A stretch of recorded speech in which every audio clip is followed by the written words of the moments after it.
आपल्या सोबत मंत्री महोदय उदय सामंत जोडले गेलेले आहेत। नमस्कार सामंत साहेब, स्वागत आहे तुमचं लोकशाही मराठीमध्ये।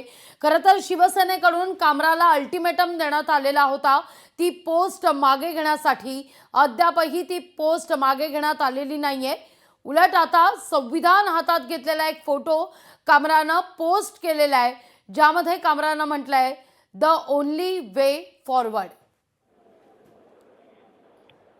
नाही, यामध्ये हा कोण कामरा जो आहे कलाकार, कलाकारांबद्दल नक्कीच आम्ही सगळ्यांनी आदर केलेला आहे, परंतु कामराला हे कळलं पाहिजे होतं की आपण प्रसिद्धीच्या झोतात येण्यासाठी त्यांनी फक्त मुख्यमंत्री महोदयांवरच बदनामीकारक तो बोललेला नाही आहे किंवा गाणं केलेलं नाही, त्याच्यामध्ये नरेंद्र मोदी साहेबांवर देखील त्यांनी टीका टिप्पणी केलेली आहे। मला असं वाटतं की कलाकारांनी देखील काही मर्यादा पाळल्या पाहिजेत।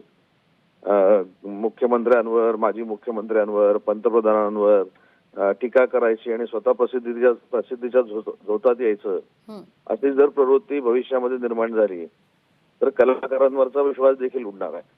त्याच्यामुळे कामरानं जे केलेलं आहे ते चूकच आहे। आणि मला तर शंका अशी आहे की कामरा हा महाराष्ट्रातला आहे की नाही हे मला माहित देखील नाही। मला आता त्या सगळ्या गाण्यामुळे तो प्रसिद्धीच्या झोतात आलाय, पण तो राहतो कुठं, त्याला कोणी त्या हॉटेलमध्ये आणलं, ते कशासाठी त्यांनी गाणं म्हणून घेतलं, याची देखील पोलिसांनी चौकशी केली पाहिजे। कारण प्रत्येक ठिकाणी अशा पद्धतीनं कलाकारांचा सन्मान आम्ही सगळे करत असताना एखादा कलाकार येतो, अशा पद्धतीची गाणी म्हणतो आणि स्वतःला प्रसिद्धी मिळण्यासाठी काय वाटेल ते करतो, हे फार चुकीचं आहे। आणि म्हणून आमच्या हेगडेने घेतलेली भूमिका ही अतिशय योग्य आहे।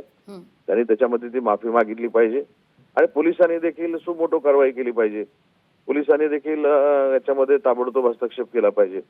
खरं तर आधी त्या स्टुडिओमध्ये किंवा त्या हॉटेलमध्ये तो कसा आला, त्याला कोणी हे म्हणायला लावलं, याची देखील चौकशी झाली पाहिजे।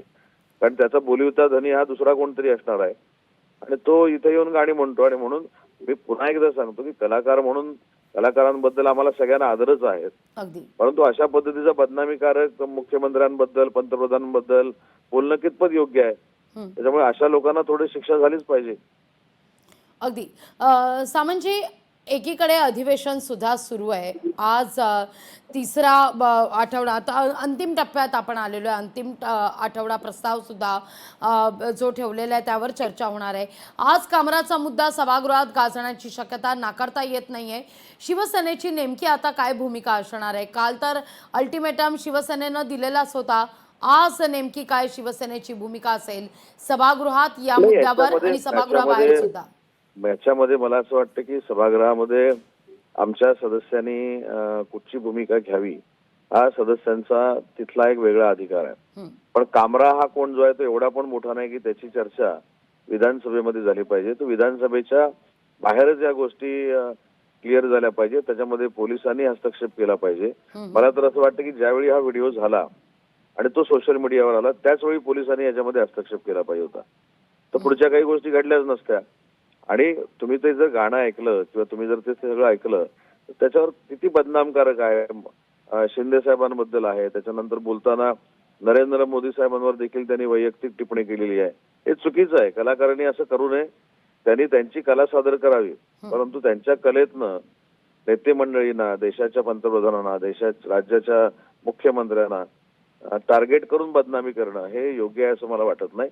आणि म्हणून पोलिसांनी वेळीच तो व्हिडिओ बघून त्याच वेळी कारवाई केली असती तर पुढच्या ह्या काही गोष्टी झाल्या नसत्या। म्हणून आजही माझी हेगडेंनी जी काही भूमिका घेतलेली आहे त्याचं मी समर्थन करतो, कारण शेवटी प्रत्येकाला प्रत्येक पक्षाच्या नेत्याबद्दल अभिमान असतो आणि शेवटी त्याच्यावर टीका जर झाली तर शेवटी राग येतच असतो। त्याच्यामुळे पोलिसांनी आता जरी या सगळ्या गोष्टीचा विचार करावा आणि योग्य ती कारवाई करावी।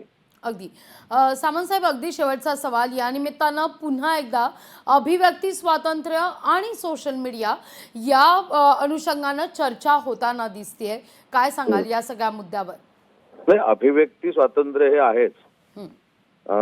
भारतरत्न डॉक्टर बाबासाहेब आंबेडकरांनी ज्यावेळी घटना दिली त्याची सगळी माहिती सगळ्या लोकप्रतिनिधींना असतेच, पण अभिव्यक्ती स्वातंत्र्याच्या नावाखाली कोणाला काही बोलावं असं पण त्याच्यामध्ये नाहीये ना।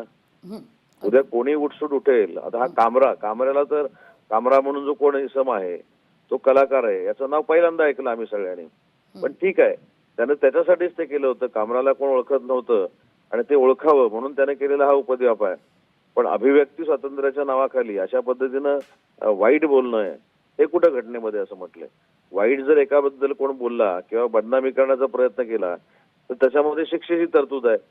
त्याच पद्धतीने हेगडेने ती भूमिका मांडलेली आहे.